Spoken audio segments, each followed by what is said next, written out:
అటు central university విద్యార్థులకు ఆ గిఫ్ట్గా ఉంటుంది, హైదరాబాద్ ప్రజలకు కూడా ఇది ఒక గిఫ్ట్గా ఇస్తాము. ఇది మా కమిట్మెంట్, ఇది మా బాధ్యత. హైదరాబాద్ ప్రజలు మా కోట్లేసి గెలిపించారు. మొన్నటి ఎన్నికల్లో కూడా ఏకపక్షంగా కాంగ్రెస్కి ఒక్క సీట్ ఇవ్వకుండా గెలిపించారు. So we are committed to protecting environment in the city of Hyderabad, in the state of Telangana. ఆ 400 ఎకరాలు పొరపాటున కూడా ఎవరు కొనవద్దు. కొంటే మీరు నష్టపోతారు. మమ్మల్ని తర్వాత తప్పుపడ్డద్దు. ప్రభుత్వంలోకి వచ్చిన తర్వాత కాదు, 3 ఏళ్ల ముందు చెప్తున్నాము. మమ్మల్ని తర్వాత అనవద్దు. ముందే చెప్తున్నాము, ఈ ప్రభుత్వం రియల్ ఎస్టేట్ విస్తరణ కాంక్షతో పనిచేస్తోంది. మేము మాత్రం భవిష్యత్ తరాల కోసం ఆలోచిస్తున్నాము. A politician thinks about next election, a statesmen thinks about next generation. అందుకే మా నాయకుడు కేసీఆర్ గారు చెప్పారు, వచ్చే తరాల కోసం ఆలోచించాలి ఆ 400 ఎకరాలు. ఎందుకంటే మొన్నటిదాకా కోర్టు డిస్ప్యూట్లో ఉంది కాబట్టి మేమే కొట్లాడినాం కోర్టులో కూడా. ప్రైవేట్ వ్యక్తులది కాదు, ఆ ల్యాండ్ ప్రభుత్వాంది అని. మేము కొట్లాడతోనే ఆ ల్యాండ్ తిరిగి ప్రజలకు వచ్చింది. ఇవాళ అదేదో రియల్ ఎస్టేట్ కింద అమ్ముకోవడానికి కాదు మేము కొట్లాడింది. ఆ ప్రాంతంలో పర్యావరణ పరిరక్షణ జరగాలి. ఆ ప్రాంతంలో ఒక అర్బన్ లంగ్ స్పేస్ ఉండాలి. ఢిల్లీ మాదిరిగా మన నగరం మారొద్దు.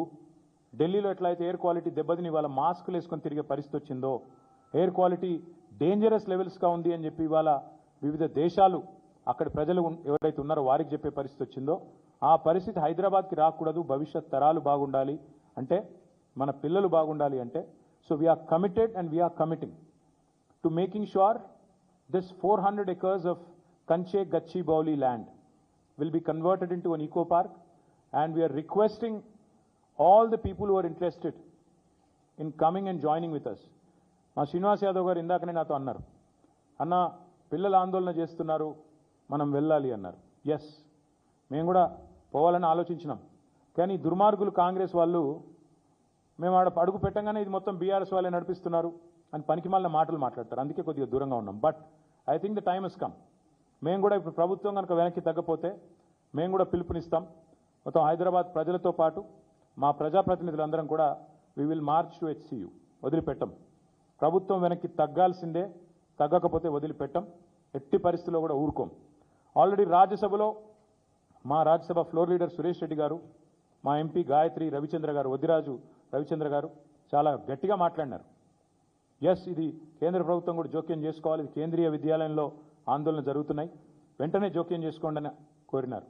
అట్లాగే 10 మంది HCU విద్యార్థులు మేము ఢిల్లీకి వెళ్ళాలి, మాకు అపాయింట్మెంట్ ఇప్పించండి అంటే ధర్మేంద్ర ప్రధాన్ గారితో అపాయింట్మెంట్ ఇప్పించి HRD మినిస్టర్ గారితో వారిని కూడా తీసుకొని పోయాము. వారికి కూడా సపోర్ట్ చేస్తున్నాము. లీగల్గా కూడా కొట్లాడుతున్న విద్యార్థులు ఎవరైతున్నారో, NGOలు ఎవరైతున్నారో వారికి కూడా బరాబర్ చెప్తున్నాం, సపోర్ట్ చేస్తాం. This is not a political fight, this is a fight for the future of Hyderabad, for the future of Telangana. కాబట్టి ఖచ్చితంగా ఏ పర్యావరణవేత్తకైనా అండగా ఉంటాం. ఎవరెవరైతే ఈరోజు కొట్లాడుతున్నారో ఈ భూముల పరిరక్షణకు, భవిష్యత్ తరం పరిరక్షణకు, వారికి ముమ్మాటికి అండగా ఉంటాం. ఇక పనికిమాలిన మాటలు మాట్లాడుతున్న మంత్రులు, ఆడ ఏం లేదు బయోడైవర్సిటీ, గింత పెద్ద రిపోర్ట్లు ఉన్నాయి, అందులో ఏమున్నది ఏం లేదు. ఎన్ని రకాల స్పీషీస్ ఉన్నాయి, ఎంత ఫ్లోరా ఉంది, ఎంత ఫౌనా ఉంది, అక్కడ ఎన్ని పక్షులు ఉన్నాయి, ఎన్ని రకాల పక్షులు, మొత్తం డీటెయిల్స్ ఉన్నాయి.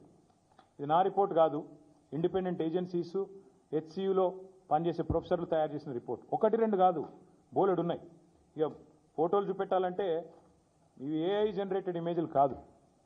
పాపం మంత్రులు కొంతమంది తెలిసి తెలియక ముఖ్యమంత్రి గారి ట్రాప్లో పడి ఏదో మాట్లాడుతున్నారు. మీ HCU వెబ్సైట్లో ఉన్నాయి, కావాలంటే చూసుకోండి. హైదరాబాద్ సెంట్రల్ యూనివర్సిటీ వెబ్సైట్లోనే ఇవన్నీ కూడా ఉన్నాయి.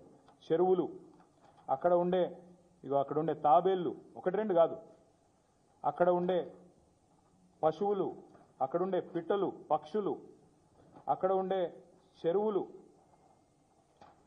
ఇక అక్కడికి పోయిన రేవంత్ రెడ్డి గారి బుల్డోజర్,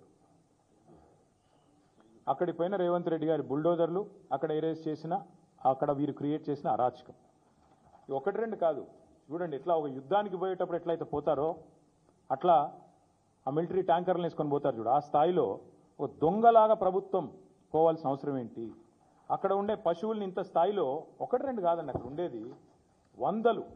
అక్కడ HCUలో నివసించే వారికి ఎవరికైనా తెలుసు, స్పాటెడ్ డియర్ అనేది క్యాంపస్లో ఫ్రీగా తిరుగుతూ కనబడతా ఉంటుంది.